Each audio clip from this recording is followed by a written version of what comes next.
ইতিদৃক সলীলাভিরানন্দ কুণ্ডী স্বঘোষং নিমজ্জন্ত মাক্ষাপয়ং তম তদীয়েষু তুগেষু ভক্তৈ উজ্জীতত তং পুনঃ প্রেমস্ততং শতাবৃত্তি বন্দে। এই শ্লোকের মর্মার্থ হলো যে লীলা স্বঘোষং নিমজ্জন্ত মাক্ষাপয়ং তম। স্বঘোষং মানে যে নিজেই ঘোষণা করলেন এই লীলাটি। স্বঘোষং বলছে আমি ঘোষণা করেছি এই লীলাটি। স্বঘোষং নিমজ্জন্ত মাক্ষাপয়ং তম বলছেন এই লীলা যারা শ্রবণ করে তারা ভক্তিভাবে যারা নাম গুণ কথা আমার কথা শ্রবণ করে তাদের আমি কি হই পুনঃ পুনঃ বলছে একবার না আমি পুনঃ প্রেম স্ততং শতাবৃত্তি বন্দে আমি পুনঃ তাদেরকে প্রেম প্রদান আমি করি। আজকে আমাদের আলোচনার আস্বাদনের বিষয়বস্তু হলো আমরা কি করে রাধা দামোদরের প্রেম ভক্তিটা আমরা লাভ করতে পারব। এই বিষয়ের পরে আপনাদের সকলের সুদৃষ্টিতে সাধুগুরু বৈষ্ণবের অপার করুণায় যৎকিঞ্চিত আস্বাদনে আমরা ব্রতী হওয়ার চেষ্টা রাখব। শুধু ভক্তমণ্ডলী আপনারা জানেন যে দেবদুর্লভ এই মনুষ্য জনম যেটা 84 লক্ষ যোনি ভ্রমণ করে ভগবত মুক্তির দ্বারস্বরূপ যে মনুষ্য জন্ম আমরা পেয়েছি 84 লক্ষটা প্রজাতি ভ্রমণ করে জনিদ্বার দিয়ে আমরা এসে দেবদুর্লভ মনুষ্য জন্ম কিন্তু আমরা সবাই ভোগ করছি। কত যন্ত্রণা ছিল আমাদের, নানান জনিতে আমরা ভ্রমণ করি, গোবিন্দ কৃপা করে ভগবত মুক্তির দায় স্বরূপ বিবেক চৈতন্যের দ্বারা ভালো মন্দ বিচারের দ্বারা আমাদের বুদ্ধিবৃত্তির দ্বারা ভগবান এই দেবদুর্লভ এই মনুষ্য জন্মটা আমাদের দান করেছেন। শুনছেন তো সবাই, দেবদুর্লভ এই মনুষ্য জন্মটা দান করেছেন। তাই শাস্ত্র বলছে যে এই দেবদুর্লভ তুমি মনুষ্য জন্ম পেয়েছ, স্ত্রী পুত্র পরিজন কাম কামনা বাসনা বিত্ত বৈভব ভালো ভালো গাড়ি বাড়ি এগুলো দরকার আছে, এগুলোর জন্য না। তুমি দেবদুর্লভ মনুষ্য জন্ম পেয়েছ যে ভগবত ভজনা করে তুমি গৌর গোবিন্দের পদ পদ্ম তুমি লাভ করবে। এই জন্য তোমাকে আমি ভজনা আমি এই মনুষ্য জন্মটা দিয়েছি। তাই বলছেন এখানে শাস্ত্র বলছেন যে আমাদের এই দেবদুর্লভ মনুষ্য যেমন দুর্লভ, বলছে দেবতারাও এই কৃপা করুণা পাননি। আমরা যে করুণা পেয়েছি না, স্বর্গে কখনো ভাগবত পাঠ হয় শুনেছেন? কারণ দেবতারা ঐশ্বর্য ভোগ বাসনায় তারা ওখানে আছে। দেখবেন না বারবার দেবালয় পতন হয়েছে, স্বর্গের পতন হয়েছে না বারবার, অসুররা বারবার সেখানে আক্রমণ করেছে, দখল করে নিয়েছে বারবার, আবার কারো না কারোর দ্বারা সেটা উদ্ধারও হয়েছে। তা ওদের যদি ভজন থাকতো তাহলে কি ওদের এইরকম পতন হতো? ভগবান বলছেন না যে আমার ভক্তের কখনো পতন হয় না, যারা আমার উপাসনা করে আমার ভজনা করে। গীতায় তো ভগবান বলছে যে ক্ষিপ্রং ভবতি ধর্মাত্মা সস্যান্তিং নিগুষ্যতি কন্ত প্রতিজানিহি নামে ভক্ত প্রণশ্যতি।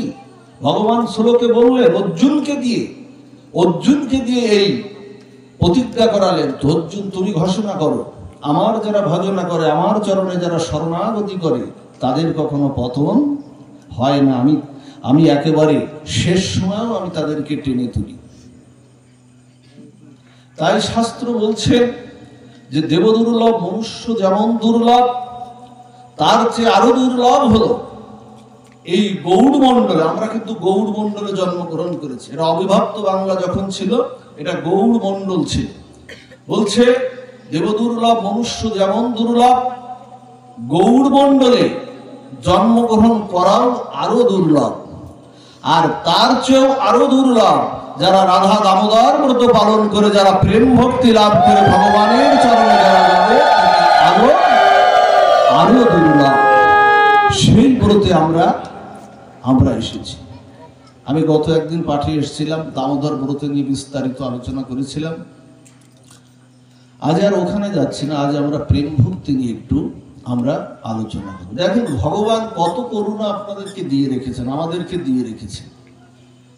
আপনাকে আমাকে কত করুণা ভগবান দিয়ে রেখেছেন। ভগবান আমার এই দেহটাকে বাঁচিয়ে রেখেছেন ভিতরে আত্মা রূপে। আচ্ছা, আত্মা যদি না থাকে আমার দেহের মধ্যে, আমার এই দেহটা এরকম থাকবে কি? হাত পা গুলো নড়াচড়া করবে কি? চোখটা দেখতে পাবে কি? ভক্ত বদন ভক্ত চরণ দর্শন করতে পাবে কি? পাবে না তো। কারণ ভগবান বলছে আমি করুণা করিনি কোথায়? আমি আত্মারূপে তোমাদের হৃদয়ে, আমি তোমাদেরকে আত্মারূপে তোমাদের হৃদয়ে দেহকে আমি রক্ষা করে আমি ধরে রেখেছি, আত্মারূপে বাঁচিয়ে রেখেছি। ভগবান করুণা করেননি? একজন যুবরাজ বা কোটি কোটি ডলারের মালিক বা একজন সুন্দরী যুবতী যদি দেহ রাখে, ও সুন্দরী যুবতী ছিল, কোটি কোটি ডলারের মালিকও ছিল, আচ্ছা ওর কাছে গিয়ে আপনার যে আকাঙ্ক্ষা, আপনি কি সেটা পাবেন? যুবরাজ বা সুন্দরী যুবতী বা কোটি কোটি ডলারের মালিক যিনি পাবেন, ও যদি মৃত হয় আপনি কিন্তু পাবেন না। কেন পাবেন না? কারণ সম্বন্ধটা যার সাথে ছিল, সম্বন্ধটা দেহের সাথে ছিল না, সম্বন্ধটা ছিল আত্মার সাথে। সেই আত্মাটা কিন্তু চলে গেছে। চলে যাওয়ার সাথে সাথে ওই দেহটা, ও যত কোটি কোটি ডলারের মালিক হোক না কেন, ওর কিন্তু কোনো মূল্য নাই। এই জন্য ভগবান কৃপা করে আমাকে আত্মার এই দেহটাকে কিন্তু ধরে রেখেছেন। কত কৃপা করেছেন ভগবান। ভগবান বলছেন কি, আমি তোমাদের জন্য না, আমি কৃপাস্বরূপ আমি বারবার অবতীর্ণও আমি হই। গীতায় ভগবান বলেছেন না, ইয়দা ইয়দা হি ধর্মস্য গ্লানি ভবতি ভারত অভ্যুত্থানম অধর্মস্য তদাত্মনাং সৃজম মহাম পরিত্রাণায় সাধুনাং বিনাশায় চ দুষ্কৃতাম ধর্ম সংস্থাপন অর্থায় সম্ভবামি যুগে যুগে। ভগবান কি বলছেন এখানে? যখনই অধর্মের অভ্যুত্থান হয়, সাধুদের পরিত্রাণ করে দুষ্টদের নাশ করতে, ধর্ম সংস্থাপন করার জন্য আমি অবতার হয়ে, আমি যেমন অবতার হয়ে ওদেরকে যেমন আমি রক্ষা করি, ধর্মকে সংস্থাপন করি, দুষ্টদের বিনাশ করি, ধর্মকে আবার পুনঃসংস্থাপন করি, তেমনি আমি ভক্তের সঙ্গে লীলা করার জন্য আমি অবতীর্ণ আমি হই। ভগবান নারায়ণ সত্য যুগে এসেছেন, রাম ভগবান ত্রেতা যুগে এসেছেন, দাপরে কৃষ্ণচন্দ্র ভগবান এসেছেন। করুণা করেননি কোথায়? আবার কি করেছেন? কলিযুগ পাবন অবতার শ্রীমান চৈতন্য মহাপ্রভু কৃষ্ণ যাওয়ার সাথে সাথে 5000 বছর পরে, মাত্র আসার কথা কিন্তু 4,32,000 বছর পরে কল্কি অবতার, তিনি কিন্তু এখনো আসেননি। তার আসার আগে আমার চৈতন্য মহাপ্রভু চিন্তা করলেন, জীব তো আমার চরণেই ছিল, ওদের তো অনেক দোষ, অনেক ত্রুটি, ওদের তো সাধন নাই, ওদের ভজন নাই, ওরা তো আমার চরণ বন্দনা করতে পারে না। তাই আমি সহজ সাধ্য নিয়ে, আমি যুগধর্ম হরিনাম সংকীর্তন নিয়ে আমি অবতীর্ণ হয়ে করুণা করেননি ভগবান। ভগবান বলছেন কি, আমি সবসময় না আসলেও আমি বিগ্রহ রূপে, চিত্রপটে বিগ্রহ রূপে আমি তোমাদের সামনে আছি। আমি কি করেছি? আমি সবসময় আসতে পারি না, কিন্তু আমি গুরু রূপে আমি সব জায়গায়, আমি প্রত্যেক গৃহে গৃহে আছি, আমি বৈষ্ণব রূপে আছি, আমি শাস্ত্র রূপে তোমাদের সামনে আছি, আমি আত্মা রূপেও তোমাদের সামনে আছি। গুরু রূপে দীক্ষা দেন সবাকারে, বৈষ্ণব রূপে দেন শিক্ষা, শাস্ত্র রূপে কহে গান, আত্মা রূপে অধিষ্ঠান দেখো তারে কারে বা উপেক্ষা। এই জন্য ভগবান তুলসী হিসেবে আমাদের সামনে আসছেন। ভক্তি গঙ্গা জল হিসেবে আমাদের গঙ্গা রূপে আসছেন তিনি আমাদের সামনে। বৈষ্ণব রূপে দাঁড়ে দাঁড়ে দাঁড়ে দাঁড়ে ঘুরে বেড়াচ্ছেন, আর গুরু রূপেও তিনি দীক্ষা শিক্ষা দিয়ে বেড়াচ্ছেন। কোথায় নাই ভগবানের করুণা? কিন্তু করুণাটাকে তো তুলতে হবে, পাত্র তো চাই। পাত্র না থাকলে আমরা করুণা তুলবো কি করে? পাত্র সৃষ্টি করা লাগবে না? সেই পাত্রটা হলো হৃদয়ের ভালোবাসাটা। আমাদের হৃদয়ে না, শুনুন এই মার্মিক তত্ত্বটি, হৃদয়ে ভালোবাসা না। গোবিন্দ সপ্তম মাসে যখন আমি মাতৃগর্ভে ছিলাম, তখন গোবিন্দ সচ্চিত আনন্দময়ের যে ভালোবাসাটা, যেটা সচ্চিত আনন্দময় প্রেমস্বরূপ, এই ভালোবাসাটা গোবিন্দ স্থাপন করেছিলেন। স্থাপন করার পরে মাতৃগর্ভে আমি গোবিন্দকে বলেছিলাম, হে গোবিন্দ, মাতৃগর্ভ তো তোমার ভজনার জায়গা, উপযুক্ত না, জায়গা না, কিন্তু তোমার এই ভালোবাসাটা আমি তোমাকে দিতে চাই। এজন্য মাতৃগর্ভ থেকে আমাকে ভূমিষ্ঠ হওয়া চাই। তুমি আমাকে মাতৃগর্ভ থেকে পৃথিবীর মুখ দেখাও। আমি কথা দিচ্ছি, আমি পৃথিবীতে গিয়ে তোমার দেওয়া যে সচ্চিত আনন্দময়ের জন্য যে ভালোবাসা, এই ভালোবাসাটা তোমার দিকে আমি ধাবিত করব। কিন্তু কি হলো? ধাবিত করলাম, ভালোবাসাটা কি গোবিন্দকে দিয়েছি? তোমার হৃদয়ের ভালোবাসাটা গোবিন্দকে দেয়নি। হৃদয়ের যে প্রেমটা গোবিন্দকে দেয়নি, আর দেয়নি বলে আজকে ভালোবাসাটা কি করেছে? স্ত্রী, পুত্র, বিত্ত, বৈভব, ঐশ্বর্যের মধ্যে মিশিয়ে দিয়েছি। গোবিন্দ কি করলেন জানেন? প্রতিশ্রুতি ভঙ্গের জন্য তিনি আমাদের অনেক সময় দুঃখ, কষ্ট, যন্ত্রণা দেন। কারণ তুমি আমার প্রতিশ্রুতি ভঙ্গ করেছ। ভালোবাসা না, তাকে দিতে হবে। আমাদের যে দুঃখ আসে না, শোক আসে না, যন্ত্রণা আসে না, এগুলো প্রতিশ্রুতি ভঙ্গ করার কারণে। কারণ আমার ভালোবাসাটা তুমি আমাকে দাওনি। এজন্য হৃদয়ের প্রেমটা কিন্তু তাকে দিতে হবে। মানুষে মানুষে কিন্তু প্রেম হয় না। একটা যুবক যুবতীর সঙ্গে প্রেম হয় না, স্বামী স্ত্রীর সঙ্গে কখনো প্রেম হয় না। প্রেম গোলক বৃন্দাবনের ধন, সচ্চিত আনন্দময় স্বরূপ। প্রেম জীবে জীবে কখনো প্রেম হয় না। প্রেম হয় ভক্ত আর ভগবানের মিলন হলেই হয় প্রেম। আমরা যা কিছু করি, বলছে আত্ম ইন্দ্রিয় প্রীতিবাঞ্ছা তারে বলি কাম, কৃষ্ণ ইন্দ্রিয় প্রীতিবাঞ্ছা ধরে নাম প্রেম। অর্থাৎ নিজের জন্য, নিজের শাশ্বত বাসনার জন্য, স্ত্রী, পুত্র, বিত্ত, বৈভবের জন্য যত চেষ্টা, যত পরিশ্রম, সেটাকে বলে কি? কাম। আর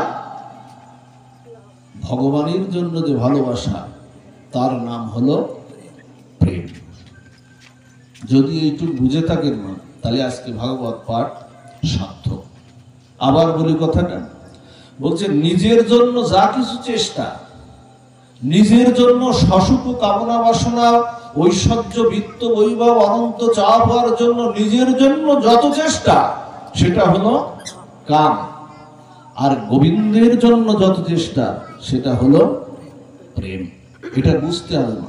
ভাগবত পাঠ শুধু শুনে গেলে হবে না, ভাগবত পাঠ বোঝা চাই, না বুঝতে হবে না। আচ্ছা, আপনারা ধরুন যে আপনি সকালবেলা উঠে না, এই যে দামোদর ব্রতের একটা নিয়ম আছে না, প্রাতঃ স্নান, অনেকগুলো নিয়মের মধ্যে প্রাতঃ স্নান করতে হয় না, মঙ্গল আরতি দিতে হয়।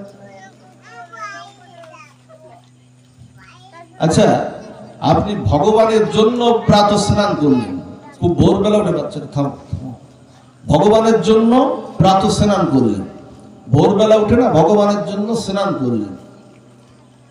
কি জন্য করলেন? ভগবানের সচ্চিত আনন্দময়কে পঞ্চপ্রদীপ দিয়ে আমি কি করব? আমি মঙ্গল আরতি আমি দেখাবো।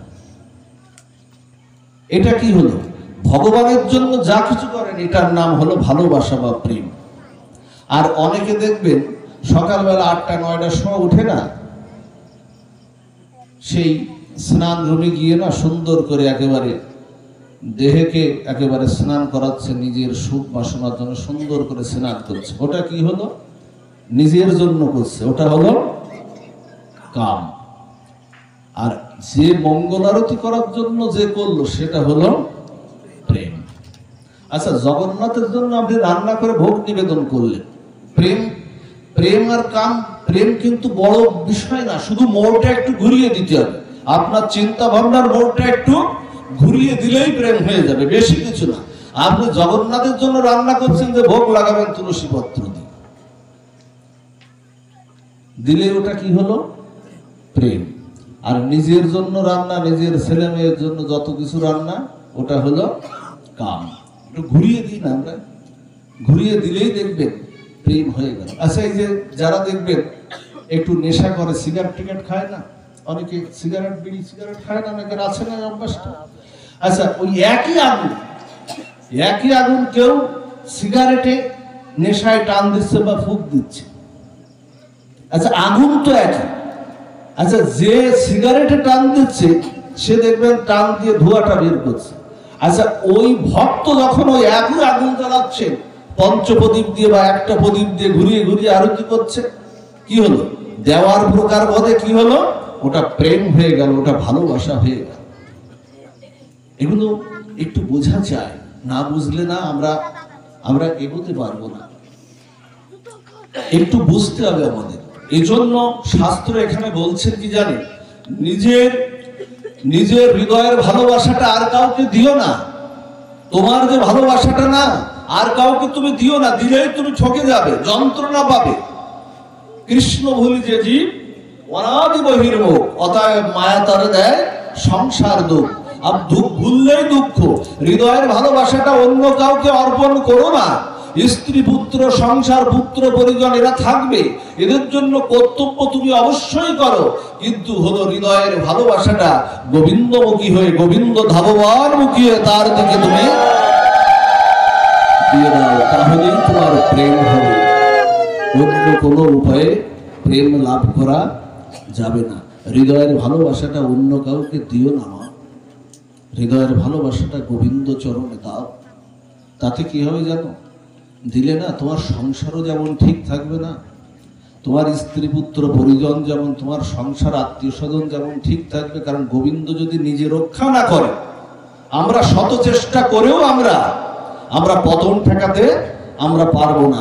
আর তিনি যদি রক্ষা করেন, যে কথাটা গীতায় ভগবান বলেছেন অর্জুনকে দিয়ে, যে কন্ত প্রতিদানিহি রামি ভক্ত প্রণশ্যতি, আমার শরণাগতি ভক্তকে আমি কখনো বিপদের মধ্যে আমি ফেলি না, আমি সবসময় তাকে তুলে নেই। আমি এই জন্য তাকে দিন। কেমন জানেন, বাগানে একটি গোলাপ বাগানে দুটি গোলাপ বাগানে গোলাপ ফুল ফুটেছে। দুইজন ভক্ত প্রবেশ করে, দুইজন লোক প্রবেশ করেছে, একজন ভক্ত আর একজন সাধারণ, অভক্ত আমি বলবো না, সাধারণ প্রবেশ করেছে। এখন যিনি প্রবেশ করেছেন তিনি চিন্তা করছেন,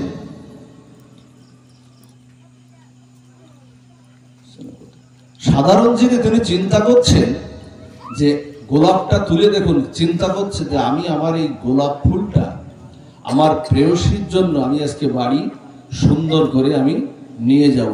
আমি এবার বাড়ি গিয়ে না আমার প্রিয়তমাকে তার গিয়ে না খোপায় না আমি এই ফুলটা আমি দিয়ে দেব। প্রেয়সী প্রিয়তমা কতটা আমাকে ভালোবাসবে, ভালোবাসার প্রগাঢ় আরো বেড়ে যাবে।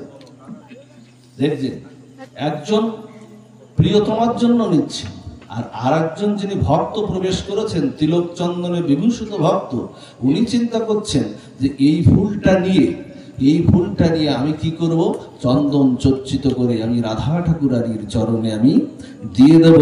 হে রাধা ঠাকুরানী, পুষ্প তো তোমার জন্যই ফুটেছে, তোমার জন্যই তো এই পুষ্প ফুটেছে, আমি তোমার চরণে এই পুষ্পটা দিয়ে দেব। কারণ এটা তুমি পাওয়ার যোগ্য, অন্য কেউ পাওয়ার যোগ্য না। একটা হয়ে গেল কাম, একটা হয়ে গেল প্রেম। যদি এটা আমরা বুঝি, এই জন্য মা ভজনে একটু ব্যাকুলতাও দরকার। ভজনে ব্যাকুলতা উৎকণ্ঠা না থাকলে না ভজন হবে না মা। ওই ডিজিটাল কায়দায় আমাদের যে ভজন, একেবারে ডিজিটাল কায়দায় মালা জপ, ডিজিটাল কায়দায় ভগবানের সেবা, সব কিছু ওইভাবে গতানুগতিক ধারায় হবে না। ভজন একটু উৎকণ্ঠা চাই, ব্যাকুলতা চাই, হৃদয়ের একটু ব্যাকুলতা চাই। এই ব্যাকুলতাটা কেমন জানো? মহাজনরা দৃষ্টান্ত দিচ্ছেন এই ব্যাকুলতাটা কেমন। বলছে একটা পাখি না নীলিমায় যখন একটা পাখি যখন ওড়ে না, আচ্ছা পাখি তো ওই যে নীল নীলিমা, ওই দিগন্তে ওই উড়লেই তো শান্তি। দুটো ডানা মেলে যখন ওড়ে না, পাখি কি অন্য কোনো জায়গায় শান্তি পাবে? একটা মাছকে যদি আপনি জল থেকে বাইরে নিয়ে আসেন, ও কি শান্তি পাবে? কারণ জলেই ওর শান্তি, ওর সম্বন্ধ তো জলের সাথে। এই জন্য দেখবেন আপনি নিচে ডুবে গেলে অক্সিজেনের অভাবে আপনার দম বন্ধ হয়ে যাবে, কিন্তু মাছ তো গভীরেই থাকে, ওরা অক্সিজেনের অভাবে বাঁচে কি করে? কারণ কি জানেন? কারণ ওর সম্বন্ধটা হলো জলের সাথে। জল বলেছিল মহা দুর্যোগ। দেখবেন না, যখন বন্যা হয়, বড় খরস্রোতা যখন বন্যা হয়, দেখবেন বাড়ি ঘর সমস্ত আসবাবপত্র, দামি দামি জিনিসপত্র বন্যা স্রোতের অনুকূলে কি করে? ভাসিয়ে নিয়ে যায় না? আচ্ছা, বন্যার অনুকূলে যখন ভাসিয়ে নিয়ে যায়, আচ্ছা দেখবেন ওই দাঁড়িয়ে দেখবেন, আপনাদের এই পাশে যদি থাকে জল যাওয়ার, দাঁড়িয়ে দেখবেন সবকিছু অনুকূলে ভাসিয়ে নিয়ে যাচ্ছে, কিন্তু মাছগুলো না প্রতিকূলে উঠছে, উপরের দিকে উঠছে। আচ্ছা ও তো ভাসছে না, মাছগুলোকে তো ভাসিয়ে নিয়ে, মাছগুলো আরো উল্টো দিকে যাচ্ছে। খেয়াল করেছেন এটা? উল্টো দিকে মাছগুলো যাচ্ছে। কারণ যদি সম্বন্ধ যদি গোবিন্দের সাথে হয়, আপনাকে ভাসিয়ে নিয়ে যাবে না, ভাসিয়ে নিয়ে যাবে না। এই জন্য একটু যে কথা বলছিলাম, যে পাখিটা নীল নীলিমায় দিগন্তে যখন ওড়ে না, ওর দুটি ডানা মিলে যখন এরকম ওড়ে, ওর উড়াতেই শান্তি।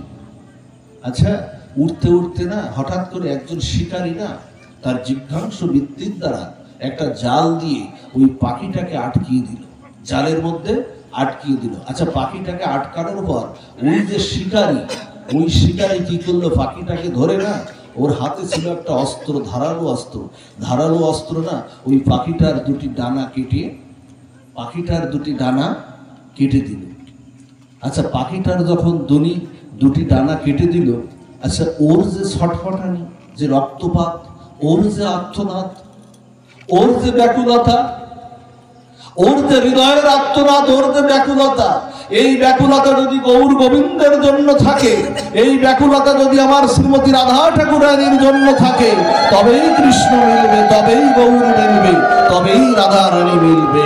অন্যথায় কোনো উপায় নাই। ব্যাকুলতা প্রয়োজন। আর একটা প্রয়োজন হচ্ছে শরণাগতিটা দরকার। শরণাগতি ছাড়া প্রেম ভালোবাসা, প্রেম লাভ আপনার হবে না। শরণাগতি করলে না গোবিন্দ আপনাকে রক্ষা করবেনই করবেন। কারণ শরণাগতি ভক্তকে গোবিন্দ কখনো ফেলে দেন না, মহা বিপদের হাত থেকেও গোবিন্দ বাঁচিয়ে নেন। বৃন্দাবনে না, আমরা ব্রজলীলায় একটু প্রবেশ করি। বৃন্দাবনে গোবিন্দ অনেক খেলা করেছেন, ননী চুরির লীলা করেছেন, ঘর বাঁধা খেলা করেছেন। আমরা ছোটবেলায় ঘর বাঁধতাম না, আমরা 4-5 জন অনেক মিলে ঘর বাঁধাবাঁধি খেলতাম না, এই আমার ঘর, ছোট ছোট লাঠি দিয়ে ছোট ছোট ঘর বাঁধা। গোবিন্দ গোলক বৃন্দাবন থেকে বাৎসল্য প্রেমে সখাদের সখ্যভাবে এসে আজকে ঘর বাঁধাবাঁধি খেলছে। এখন শ্রীদাম, সুদাম, দাম, বসুদাম, মধুমঙ্গল এরা সবাই ঘর বাঁধছে, সবার ঘর কিন্তু বাঁধা হয়ে গেছে। কিন্তু গোবিন্দ স্বয়ং ভগবান, যিনি অনন্ত বিশ্ব ব্রহ্মাণ্ডের অধীশ্বর, প্রত্যেকটা ঘর যিনি আমাদের সৃষ্টি করে দিয়েছেন থাকার জন্য, সেই ভগবান আর নিজে ঘর বাঁধতে পাচ্ছেন না।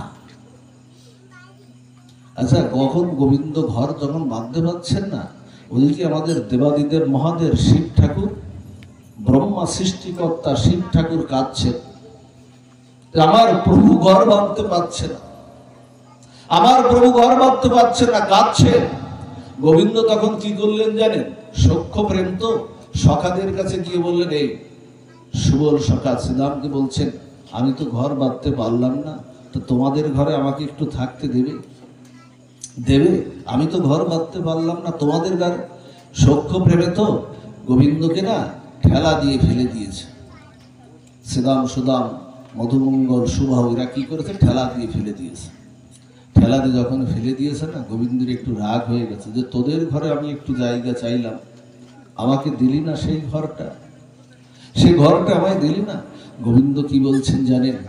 যে ঘরে আমার জায়গা নাই, যে ঘরে আমার সেবা নাই, আমার জায়গা নাই, সেই ঘরগুলো যত অট্টালিকায় হোক না কেন, সেই ঘরগুলোকে আমি আমি ভেঙে ফেলি, আমি গোবিন্দ সেই ঘর ভেঙে ফেলি। তবে সেই ভাঙাটা মানে বিল্ডিংটা পড়ে যাবে তার মানে সেই ভাঙা না, সেই ভাঙাটা হচ্ছে দুঃখ যন্ত্রণা আসবে, জরাব্যাধি আসবে, শোকতাপ আসবে। এজন্য গোবিন্দ গোলক বৃন্দাবন থেকে এসেছেন, তিনি নিজে ঘর বাঁধতে আসেননি, আমাদের ঘরে বাৎসল্য প্রেমে গোপাল বসবাস করবেন বলে, আমাদের হাত থেকে সেবা নেবেন বলে। মা যেমন সন্তানকে যেমন সেবা করে, গোবিন্দ আমার অনাদিরাদি তিনি আজকে আমাদের হাতে সেবা নেবেন বলে আজকে তিনি এসেছেন। এইবার মহাদেব, দেবাদিদেব মহাদেব যখন ঘর ভেঙে ফেলেছেন, এইবার উনি হাসছেন, অট্ট হাসি দিয়ে দেবী পার্বতী আর মহাদেব মিলে হাসছেন। জানেন, আপনাদের যদি আমি প্রশ্ন করি যে ভগবানের জন্য সুন্দর একটা ঘর আছে তো, তার সেবা হয়তো, নিত্য সেবা হয়তো, সকাল সন্ধ্যা 3 বেলা 4 বেলা সেবাটা হয়তো, এই গরমের দিনে তার মাথার উপরে একটা ফ্যান ঘোরে তো। আমাদের তো ফ্যান লাগে, ফ্যান ছাড়া গরমে ঘুমাতে পারি। গোবিন্দের গোপালের মাথার উপরে একটা ফ্যান আছে তো মা? যে আপনাকে সুখী করেছেন, আপনার সংসারকে সাজিয়ে দিয়েছেন, আপনার সংসারটাকে একেবারে পূর্ণ করে সাজিয়ে দিয়েছেন, অনন্ত ব্রহ্মাণ্ডের সুখ স্বাচ্ছন্দ্য, চন্দ্রের চন্দ্রিমা দিয়েছেন, সূর্যের কিরণ দিয়েছেন, আবহমান জলরাশি দিয়েছেন, পত্র পুষ্প ফলে ভরিয়ে দিয়েছেন। মাতৃদুগ্ধে সন্তান ভূমিষ্ঠ হবে, ভূমিষ্ঠ হওয়ার পরে সে কি পান করবে, সেজন্য স্তন দুগ্ধ ধারাও তিনি দিয়েছেন। অন্য সময় আসে না, ডাক্তার যদি শত চেষ্টাও করে, মার গর্ভ থেকে সন্তান ভূমিষ্ঠ হওয়ার সাথে সাথে দেখবেন গোবিন্দের অপার করুণায় ওই সন্তান যা পান করবে ওই এমনিতেই আসে। প্রেম আসলে না মা, ভক্তি আসলে না, ভগবান এমনিতেই আপনার দিকে হাত বাড়িয়ে দেয়। যেন সেবাটার থেকে যেন বঞ্চিত আমরা না হই। সংসারে সব কিছু আপনারা করবেন, আপনাদের সংসার থাকবে, স্ত্রী পুত্র পরিজনের দায় আপনাদের আছে, কিন্তু প্রভুর সেবা থেকে যেন বঞ্চিত হবেন না, সাধু সঙ্গের ধরি কথার থেকে যেন বঞ্চিত হবেন না, একাদশী ব্রতের থেকে যেন বঞ্চিত হবেন না, হরিনাম যজ্ঞ থেকে যেন বঞ্চিত হবেন না। তাহলেই ভগবান প্রসন্ন হবেন। ভগবান তিনি প্রসন্ন। এই জন্য একটু শরণাগতি নিবেদনটা কেমন জানেন মা? নিবেদন শুধু কি তুলসী পাতা দিয়ে নিবেদন করলে নিবেদন হয়? আপনি এতাৎ সম্প্রদান্য নৈবেদ্যম তুলসী পত্রই নমো নমঃ আমরা বলি না ভোগ নিবেদনের সময়? তা এই তুলসী পত্র দিয়ে নিবেদন কি নিবেদন? বলছেন না, তুলসী পত্র নিবেদনটা হবে কেন জানেন? কেমন জানেন? আগে ভাগে নিবেদন হবে। কেমন যেন, যখন ভক্ত যখন সবজিগুলো যখন কিনছে না, বাজার থেকে ক্রয় করছে না, ভক্ত যখন ক্রয় করছে সবজিগুলো নিয়ে না বুকের মধ্যে ধরে বলবে, হে সবজি, আলু সবজি এখানে নিয়ে বলবে, আমার কৃপা হলো না, আমার করুণা হলো না, অথচ তুমি রন্ধন হয়ে গোবিন্দের অধরামৃত সৃষ্টে তুমি ঠাঁই পাবে। যখন ভক্ত যখন চালগুলো ধুয়ে যখন চাপায় না, তখন চালগুলোকে নিয়ে বলে, আমি দেবদুর্লভ মনুষ্য জন্ম পেলাম, কিন্তু আমার তো কৃপা হলো না, তুমি ক্ষেতের ধান চাল হয়ে তুমি আমার সচ্চিত আনন্দময়ের অধর স্পর্শ করবে। কাঠগুলো বুকে নিয়ে ভক্ত কি বলে জানে? নিবেদনটা কোথার থেকে শুরু হয়? কাঠগুলো ভক্ত বুকে নিয়ে বলে, হে বনের কাষ্ঠ, আমার তো কৃপা হলো না, আমার তো করুণা হলো না, তুমি পুড়ে পুড়ে ছাই হয়ে তুমি গোবিন্দের সেবায় লাগবে, ওই আমার তো হলো না, আমার এই দেহটা তো প্রসাদী হলো না। এই জন্য তুলসী পত্র নিবেদনটা নিবেদন না, হৃদয়ের অন্তরের আত্মস্থল থেকে, অন্তরস্থল থেকে যে নিবেদন, সেটা কি নিবেদন? ওটা বাইরের নিবেদন, ভেতরের নিবেদন হলো হৃদয়ে। এই জন্য সেই নিবেদনটা আপনাদের চাই। ভগবান কি জানে? ভগবান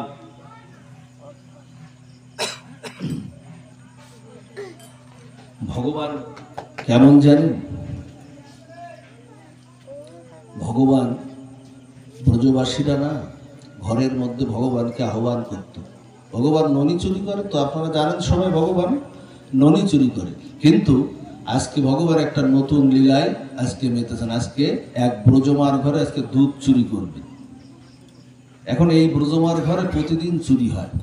এখন চুরি হলে না, যখন ব্রজমার ঘরে চুরি হয়, ব্রজমা কি করেছেন, এইরকম একটা উঁচু জায়গায়, খেয়াল দিন, এরকম একটা উঁচু জায়গায় একটা মাটির ভাণ্ডের মধ্যে দুধ রেখে দিয়ে, একটু বেশ উঁচু জায়গায় যেখানে গোপাল যেখানে ধরতে পারে, মাটির ভাণ্ডের মধ্যে রেখে দিয়ে ওর উপরে একটা ঘন্টা বেঁধে দিয়েছে। এই যে ঘন্টা আমরা বাজাই না, এই ঘন্টা বেঁধে দিয়েছে। যখন এইভাবে ঘন্টা বেঁধে দিয়েছেন, তখন এখন গোপাল আসলে যদি দুধের হাঁড়িতে স্পর্শ করে, তাহলে ঘন্টাটা বেজে উঠবে। কি চালাক ব্রজমা, কি চালাক! আজকে গোপাল চিন্তা করেছে আজকে যাব, আজকে ওই ব্রজমার ঘরে আজকে দুধ চুরি করতে যাব। তখন কিছু চালাক সখাদের নিয়ে না, খেয়াল দিন, কিছু সখাদের নিয়ে না আজকে কি করেছে, ওই ব্রজমার ঘরে ব্রজমা আহ্বান করছে, গোপাল আয়। ব্রজবাসীরা তো আহ্বান করতো, সবসময় আহ্বান করতো, গোপাল না গিয়ে থাকতে পারে।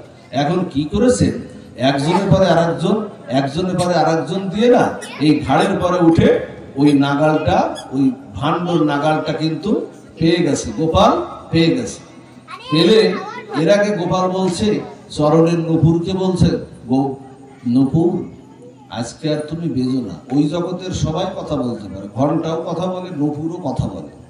ও জগতে, চিন্ময় জগতে যা কিছু আছে না, মায়ের, যশোদা মায়ের হাতের কম কোনো কথা বলে, সব কথা বলে। এখন নুপুরকে বলছে তুমি আর বেজো না। আর উপরে উঠে দেখে কি ঘন্টা, তখন ঘন্টাকে বলছে, ঘন্টা আজ আমি দুধ চুরি করে খাবো। এই ব্রজমা আমাকে আহ্বান করেছে, ব্রজমা আমাকে ধরার জন্য ফাঁদ পেতেছে, আজ আমি দুধটা চুরি করে খাবো। ঘন্টা তুমি আর বেজো না। ঘন্টা প্রথমে বললো ঠিক আছে প্রভু, তাই হবে। এখন যেই না একটা নুড়ি দিয়ে ছিদ্র করে ওই দুধটা, দুটো তিনটে যখন ছিদ্র হয়ে গেল, একটা ছিদ্র দিয়ে কি করছে জানেন, গোবিন্দের মস্তকে দুধটা পড়ছে। আর একটা ছিদ্র দিয়ে গোবিন্দ কি করছে জানেন, গোবিন্দ নিজের বদনে দুধটা দিচ্ছে। আচ্ছা, মস্তকে দিলে কি হয় না, গোবিন্দকে পঞ্চামৃত দিয়ে আমরা কি করি, অভিষেক করাই না? তা মস্তকে দিলে কি অভিষেক হলো না?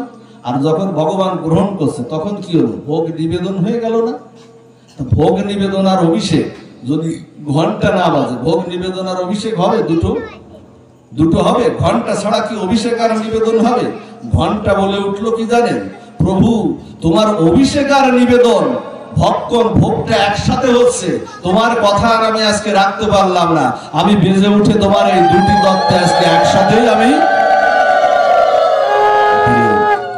এই জন্য না, ভগবানের অপূর্ব তত্ত্ব লীলা, যে লীলার কথা বলে শেষ করা যায় না। ভগবানকে যদি আপনি কিছু দেন না, ভগবান তার শতগুণ করে আপনার সংসারে ফেরত দিয়ে দেবে। যারা সাধু সঙ্গের জন্য কিছু দেয়, যারা এই হরি কথার জন্য কিছু দেয়, যারা ভক্ত সেবার জন্য, অন্তত অর্থটাকে একটু সার্থক করতে হবে, পরমার্থ করতে হবে। পরমার্থ হবে কি করে? পরমার্থ হবে যদি গৌর গোবিন্দের সেবায় দেন, ভক্ত সেবায় দেন, সাধু সঙ্গে দেন, তালি পরমার্থ হবে। অন্যভাবে পরমার্থটা হবে না। এই জন্য আপনারা দেবেন, যার যতটুকু থাকে দেবেন। গোবিন্দ বলছেন কি জানেন, আমায় যে দেয় না আমি তাকে খালি হাতে ফেরাই না। আপনাদের মনে আছে না, বৃন্দাবনে এক ফল বিক্রি করতেন, ভাগবতের দশম স্কন্ধে শুনেছেন এর আগে। এক বুড়িমা না ফল বিক্রি করতেন, স্বামী অসুস্থ, পঙ্গু, তো বনের কিছু ফলমূল বিক্রি করে জীবিকা নির্বাহ করতেন। খেয়াল দেন মা, বনের কিছু ফলমূল বিক্রি করে জীবিকা নির্বাহ করতেন। আজ বুড়িমা চিন্তা করেছেন, প্রতিদিনই তো ফলমূল বিক্রি করি, আমি শুনেছি অনাদিরাদি গোবিন্দ স্বয়ং ভগবান গোপাল অবতীর্ণ হয়েছে এই ভূমিতে, বৃন্দাবনে। আমি আজকে কি করব? আমি তো ওই ঘরের মধ্যে, ওই রাজপ্রাসাদের মধ্যে ঢুকতে পারবো না। আমি আজকে কি করব?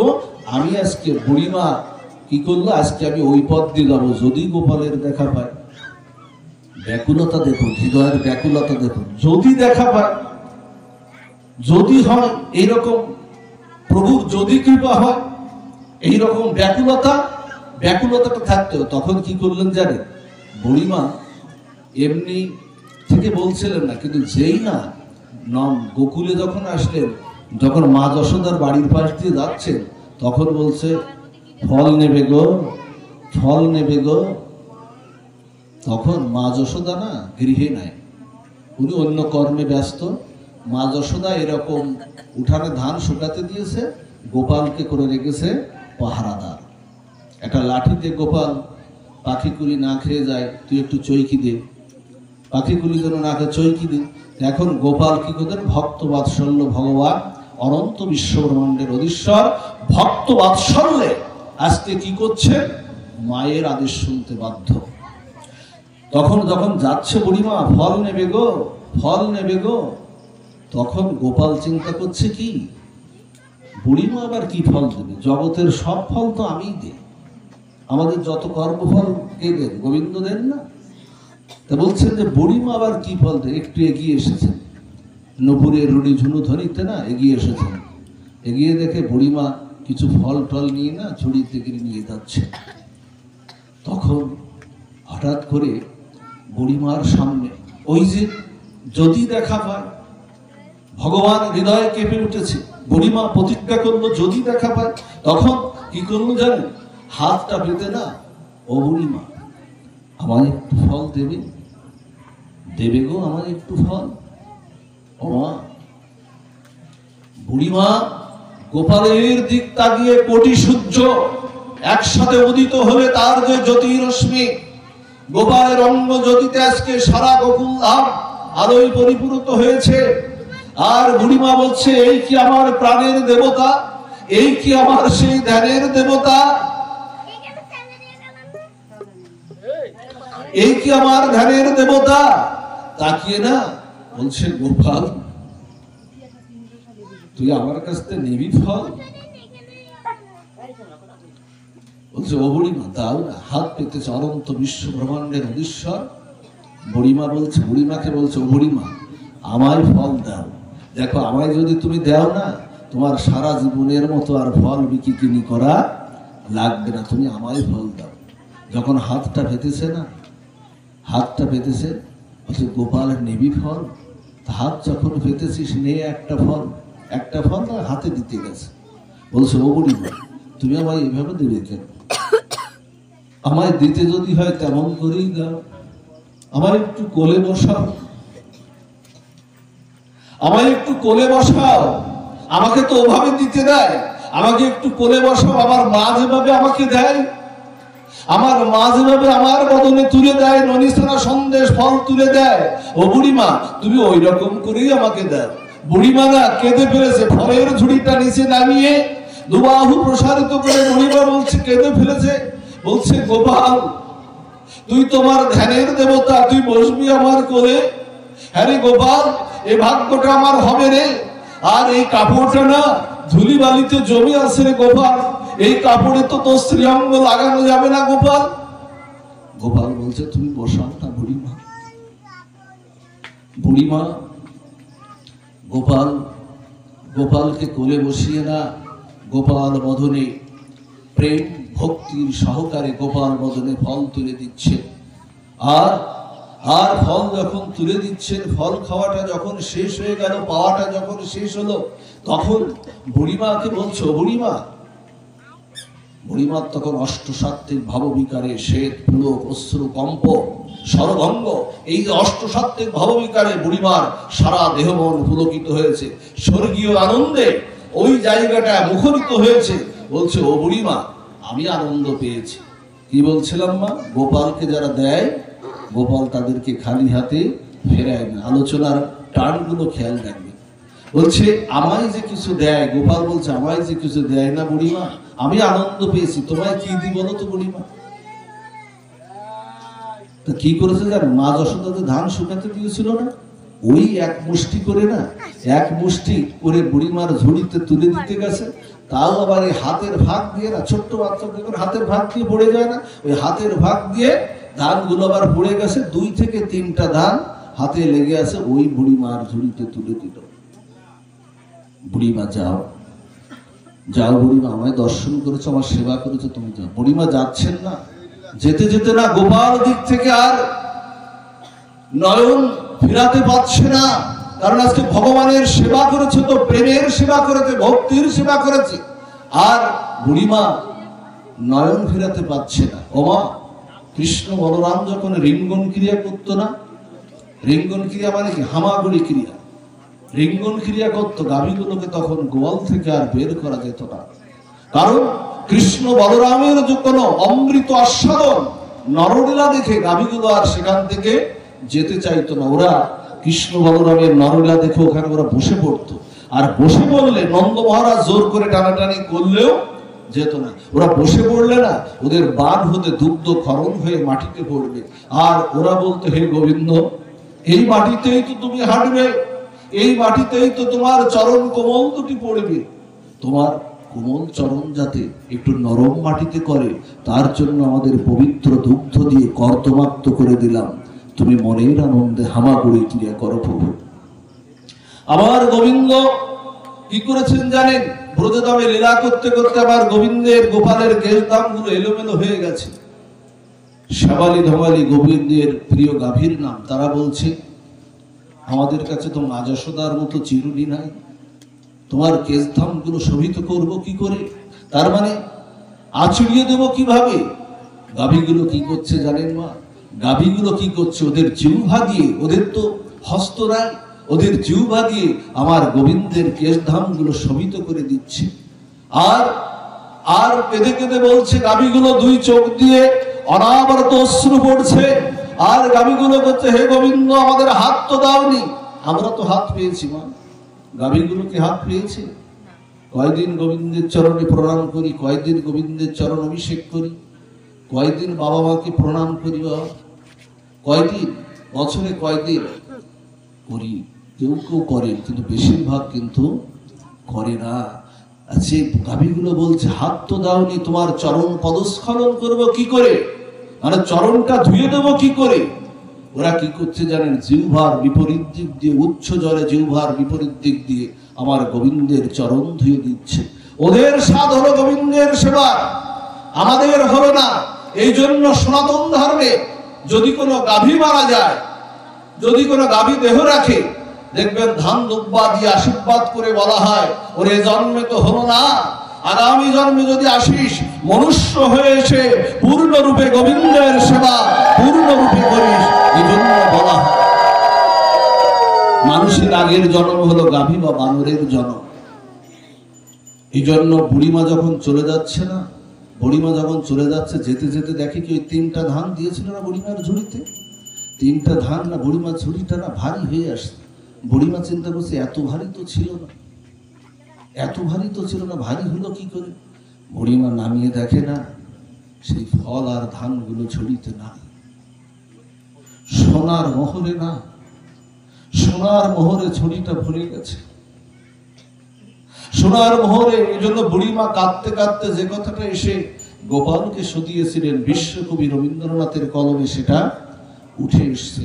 রবি ঠাকুর বললেন, দিলেন যা রাজ ভিখারিরে, স্বর্ণ হয়ে এলো ফিরে, এখন কাঁদি চোখের জলে 2টি নয়ন ভরে, আমার দেয়নি কেন সকল শূন্য করে। ওরে গোপাল, কেন তোকে একটা ফল দিতে গেলাম, কেন সবটুকু তোকে নিবেদন করলাম না, কেন একটা দিতে গেলাম? যারে এই লীলাটির পরে ওই বুড়িমাকে আমার গোবিন্দ চিরদিনের মতো আত্মসাৎ করে নিয়ে তার চরণে ঠাঁই দিয়েছেন, আর বুড়িমাকে বৃন্দাবনে আর দেখা যায়। এই জন্য তাকেই দিন মা, আর বাঁচিয়ে রাখুন আশাটা, যদি হয়। ওই যে বুড়িমা বলছিল না, যদি দেখা হয়। আমার মহাপ্রভুরা, আমাদের মহাপ্রভু চৈতন্য মহাপ্রভু যখন অভিষেক হচ্ছে শ্রীবাসাঙ্গিনায়, চৈতন্য মহাপ্রভু যখন অভিষেক হচ্ছে শ্রীবাসাঙ্গিনায়, তখন সবাই শত শত কোটি জল এনে না চৈতন্য মহাপ্রভুর মস্তকে চরণে অভিষেক করছেন, চরণ ধৌত করছেন, মস্তক অভিষেক করছেন। এখন শ্রীবাস ঠাকুরের বাড়িতে একটা মেয়ে ছিল, তার নাম হলো দুঃখী। তার নামটা হলো দুঃখী। এখন দুঃখী হলো একটু নিচুকুলি। এখন সবাই যখন অভিষেক করছে, শ্রীবাসাঙ্গিনার বিষ্ণু খট্টায় বসে যখন অভিষেক করছেন, তখন দুঃখী বলছে, আমারও তো ইচ্ছা করে মহাপ্রভুর মস্তক অভিষেক করার, আমারও তো ইচ্ছা করে প্রভুর চরণ ধৌত করার, কিন্তু আমার তো অধিকার নাই। আমি তো নিচুকুলে জন্মগ্রহণ করেছি, আমার তো ভগবানের সেবার অধিকার নাই।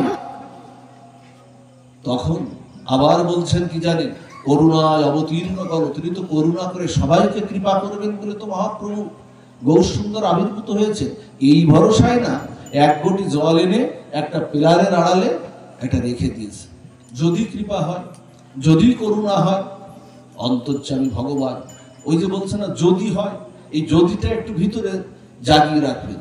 যদি হয়, তখন সবার যখন অভিষেক শেষ হয়ে গেছে শ্রীবাসাঙ্গিনায়, তখন নিত্যানন্দ শ্রীবাসকে ডাকছেন, শ্রীবাস তোমার বাড়িতে একটা মেয়ে থাকে না? অন্তর্যামী ভগবান চৈতন্য মহাপ্রভু বলছে, তোমার বাড়িতে একটা মেয়ে থাকে না? তো বলতে থাকে প্রভু। তো বলছে ওর কি নাম?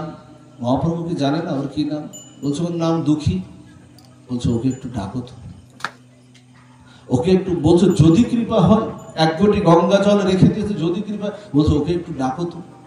যখন ডাকলো না, তখন হঠাৎ করে ও ডাকাতে ওর ভিতরে আটকে উঠেছে। চৈতন্য মহাপ্রভু ডাকছে, ও হাঁটি হাঁটি পা পা করে না ও চৈতন্য মহাপ্রভুর দিকে দিকে গিয়ে না চরণের কাছে গিয়ে চরণের দিকে তাকাচ্ছে, কিন্তু মহাপ্রভুর বদনের দিকে, ওই প্রেমমূরতি বদনের দিকে ও কিন্তু তাকাচ্ছে না। সাহস হচ্ছে না মহাপ্রভুর দিকে তাকাতে, ওর সাহস হচ্ছে না। যদি অপরাধ হয়, কি জানি ডাকবে।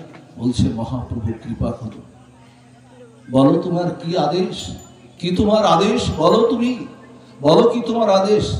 বলছে কি, দুঃখী রে, তুই না জল দিতে চেয়েছিস, দে না আমার মস্তক অভিষেক করে।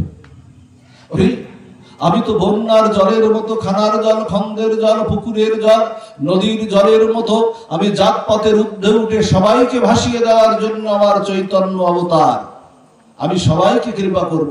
বলছে দে না, আমার কাছে কোনো উঁচু নিচু ভেদ নাই, জাতিকুলের বিচার নাই, দে না আমার মস্তক অভিষেক করে। তোর জলটা না পেলে, তুই যদি চরণ ধৌত না করিস, আজ আমার অভিষেক পূর্ণ হবে না। লুটিয়ে পড়েছে প্রভুর চরণে, বলছে প্রভু তুমি আমার জল কেন নেবে? আমি তো নিচকুলের, আর তুমি তো সাক্ষাৎ ব্রজেন্দ্র নন্দন, করুণায় অবতীর্ণ হয়েছ, সাক্ষাৎ। বলছে তোর জল নেব বলেই তো ডাকছি, দে না আমার মস্তক অভিষেক করে, চরণ ধৌত করে।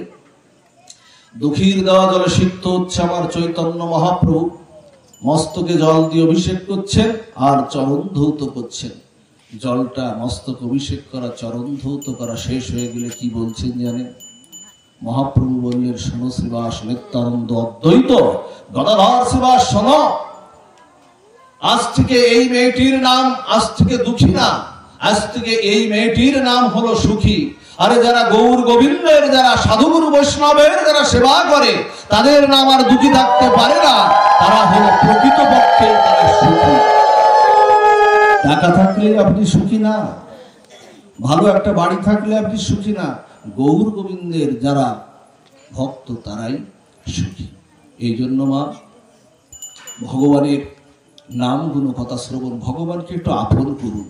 জানেন আমরা ভগবানকে আপন করতে পারিনি, যতই আমরা বলি না কেন।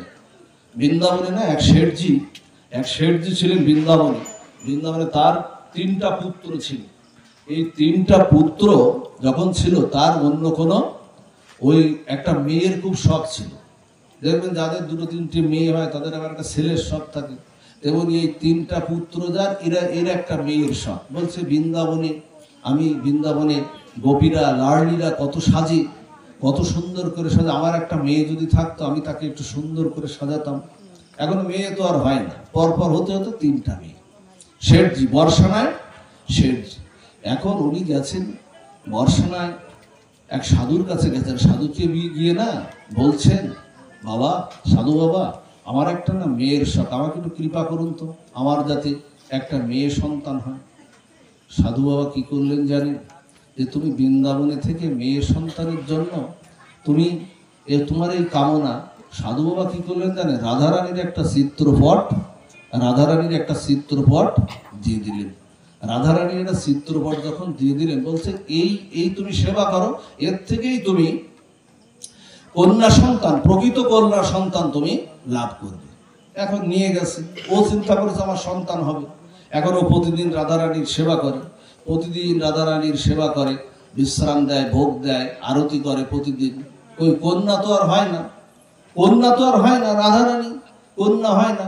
একদিন কি করেছে, ব্রজবাসীরা, ব্রজ মায়েরা, ওরা 1 মাস পর পর না চুরি পরে, আর ওরা এত দূর পর্যন্ত ঘুমটা দেয়। ওদের ওই বদনটা না কোনো সাধুগুরু বৈষ্ণবকে ওরা দেখায় না, এই জন্য ঘুমটাটা এত দূর পর্যন্ত। আর ওরা এই পর্যন্ত না, ওখানে সোনার বেশি কদর নাই। আমাদের এখানে সোনা দানা যেমন কদর আছে, ওখানে তেমন না। ওরা এই পর্যন্ত চুরি পরে। এখন চুরি পরে ওরা মাসে মাসে চুরি পরে। ওই শেঠজির বাড়িতে একজন চুরিওয়ালা চুরি পড়াতে আসে। এখন 3 বৌমাকে চুরি পরিয়েছে। চুরি পরে 3 বৌমা যখন ঘরের মধ্যে চলে গেছে, চুরিওয়ালার কাছে হঠাৎ একজন এসে ওই ঘুমটা দিয়ে না হাতটা, লাদিনী শক্তি আমার ঠাকুরানী হাতটা বাড়িয়ে দিয়েছে। বলছে, ও চুরিওয়ালা, আমাকে চুরি পড়াবে না? তো বলছে, তুমি কে গো? তোমাকে তো আগে কখনো দেখিনি এই বাড়িতে। তো বলছে, আমি ছিলাম, তুমি দেখোনি। আমি এই বাড়ি, আমার বাবা, আমি উনার কন্যা। তুমি হঠাৎ করে না মানে রাধারানীর ওই প্রেম কান্তি, আমাদের প্রেমটা কার কাছে আছে? রাধারানীর কাছে। ওই রাধারানীর ওই কান্তি দেখে, প্রেম কান্তি দেখে না হঠাৎ করে ও একেবারে ওর সারা হৃদয়ে শিহরণ জেগে গেছে, বিদ্যুতের ঝিলিক কেটে গেছে। ও চিন্তা করছে কি জানে, চুরি তো সারা জীবন ধরে পড়ালাম, এমন হস্ত তো আর পাইনি, এমন হাত তো আর পাইনি। ও কি করছে জানি, ও চুরিটা হাত বাড়িয়ে দিয়ে না রাধারানী নিজেই চুরি পড়ছেন ওর হাত থেকে। হাতের স্পর্শে না সারা জীবনে এত আনন্দ, এত সুখ আর পায়নি। চুরিটা পরিয়ে চলে গেছে শেঠজির দোকানে গিয়ে, বৃন্দাবনে তার দোকানে, ব্যবসা প্রতিষ্ঠানে গিয়ে বলছে কি জানে, ব্যবসা প্রতিষ্ঠানে বলছে, আজকে আপনি 4 জনের চুরির দাম দিবেন। বলছে, আজকে 3 জনের দিলে হবে না, আপনার একটা কন্যা আছে, আগে তো বলেননি আপনি। 3 জনের দিলে হবে না, আজকে 4 জনের। বলছে, আমার কন্যা? আরে আমার তো কোনো কন্যা নাই, তোমার ভুল হচ্ছে। তা বলছে, আমার ভুল হচ্ছে না। বলছে, আমার কোনো কন্যা। তা বলছে, দেখি পাড়া প্রতিবেশী, তুমি আপাতত 3 জনের দাম নিয়ে যাও, তারপরে যদি আমি খোঁজ খবর পাই তাহলে তোমাকে দেব। এখন রাত্রে যখন শেঠজি বাড়িতে গেছেন, ভগবানের যখন রাধা ঠাকুরানী বিশ্রাম দিয়েছেন, রাধা ঠাকুরানী না যখন উনি শুয়েছেন, রাধা ঠাকুরানী ওনার শিয়রে দাঁড়িয়ে, স্বপ্নের মধ্যে শিয়রে দাঁড়িয়ে বলছে, সাধু বাবা আমার মূর্তিটা, শ্রীমূর্তিটা তোমার হাতে তুলে দিল। আমাকে এখনো কন্যা তুমি মনে করতে পারোনি, আমাকে এখনো তুমি ভালোবাসতে পারোনি, আপন করতে আমি পারোনি। ওই চুরিটা আমিই পরেছিলাম, আমি তোমার কন্যা রূপে, আমি তোমার গৃহে আছি। ওই চুরিটা আমি পরেছিলাম, আমি সাক্ষাৎ রাধা ঠাকুরানী, আমি তোমার কন্যার মতো হয়ে, কিন্তু আমি তোমাকে বাবা মনে করেছি, তুমি আমাকে কন্যা মনে করতে পারোনি। জানেন, হঠাৎ করে স্বপ্ন যখন ভেঙে গেল, হঠাৎ হতচকিয়ে উঠে না স্নান করেই গাড়িওয়ালাকে বলছে, গাড়ি বের করো। আর টাকা পয়সা নিয়ে ওই চুরিওয়ালার সেই বাড়িতে প্রবেশ করেছে। চুরিওয়ালার বাড়িতে যখন প্রবেশ করেছে রাত্রে না, দ্বীপ্রহর তো, রাত্রে চুরিওয়ালার ঘরে যখন টোকা দিচ্ছে, চুরিওয়ালা বের হয়ে দেখেন, শেঠজি আপনি আমার গৃহে সারা জীবন কখনো আসেননি। তখন কি করছে জানেন, চুরিওয়ালাকে বাইরে এনে জড়িয়ে ধরে বলছে, আমার তো করুণা হলো না, আমি আমার ভগবানকে আপন মনে করতে পারিনি, সন্তান মনে করতে পারিনি, কন্যা পুত্র মনে করতে পারিনি। তোমারই সাক্ষাৎ লাভ, তুমি আজকে রাধা ঠাকুরানীর অঙ্গে, তুমি আজকে চুরি পরিয়েছো, তোমার অঙ্গে স্পর্শ করে যদি আমার কিছুটা প্রেম লাভ হয়, সেই কৃপা, সেই করুণা করো। চরণ ভুলে গেলেন চুরি।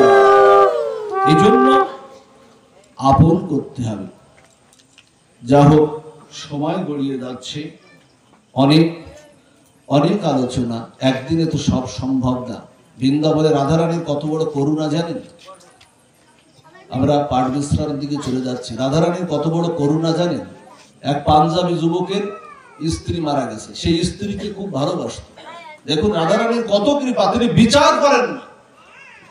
তার স্ত্রী মারা গেছে, স্ত্রী যখন মারা গেছে, স্ত্রীর শোকে না এত ভালোবাসতো তার স্ত্রীকে, সুন্দরী প্রিয়তমা স্ত্রীকে এত ভালোবাসতো ওই পাঞ্জাবি যুবক, একেবারে পাগল হয়ে গেছে। পাগল হয়ে না বলছেন, ওর স্ত্রীর নাম ছিল কিশোরী। পাগল হয়ে বলছেন, হা কিশোরী কোথা কিশোরী, হা কিশোরী কোথা কিশোরী। এইভাবে যেতে যেতে না ওর পূর্বজন্মের স্বীকৃতিতে ও বৃন্দাবনে চলে গেছে। বৃন্দাবনে বর্ষণায় গিয়ে না, বর্ষণায় গিয়ে পড়ে আছে। এখন বর্ষণায় যখন গিয়ে পড়ে আছে, ওই পথ দিয়ে যাচ্ছেন কে জানেন? ওই পথ দিয়ে আমার রাধা ঠাকুরানী ললিতা বিশাখা নিয়ে কৃষ্ণের কাছে অভিসারে যাচ্ছে। অভিসারে যখন যাচ্ছেন না, তখন রাধারানী যখন যাচ্ছেন, তখন ও কিন্তু বলছে, হা কিশোরী কোথা কিশোরী, হা কিশোরী কোথা কিশোরী। এইভাবে যেই না বলছেন, রাধারানীর হৃদয় একেবারে হৃদয় কেঁপে উঠেছে, কে ডাকে আমাকে। আবার রাধারানীর আরেকটি নাম হলো কিশোরী, কিশোরী বলে আরেকটা নাম আছে। বলছে, কে ডাকে আমায়, যাও ললিতা ওকে কৃপা করে আমার কাছে নিয়ে এসো। বলছে, ওকে কৃপা করে আমার কাছে নিয়ে এসো। বলছে না না, ওর ললিতা বলছে ওর স্ত্রী মারা গেছে, ও তোর নাম ধরে ডাকছে না, ও ডাকছে কার নাম ধরে? ওর স্ত্রীর নাম ধরে। তোর বলছেন স্ত্রীর নাম ধরে ডাকলো, ও তো আমার নামটা, স্ত্রীর নামের সঙ্গে আমার নাম তো সাদৃশ্য আছে, আমার নাম সাদৃশ্য আছে, এই জন্য ওকে কৃপা করে নিয়ে আয়। কি করলেন জানেন? রাধারানীর চরণের পাদদোক দিয়ে ওকে কি করলেন? ওই জন্ম থেকে ওকে সখী রূপ নিয়ে রাধারানীর চরণ সেবায় সখী করে নিলেন। এই হলো আমার ঠাকুরানীর মহিমা। সেই মাসটা আপনারা কৃপা করে আপনারা ভজনটা চালিয়ে দিন, ভজনটা চালিয়ে যান। এই মাসে, অন্য 11 মাসে যদি আপনি ভজন নাও করেন, শাস্ত্র বলছে অন্য একটু পরে, পরিবেশ নষ্ট একটু পরে, অন্য 11 মাসে যদি ভজন নাও করেন, তাহলে এই মাসে অন্তত পক্ষে আপনারা ভজন করুন। ভগবান বলছেন কি জানেন? এই মাসটা যদি কেউ ভজন করে, ওই 11 মাসের ভজনটা আমি তাদেরকে কানায় কানায় পূর্ণ করে দিই।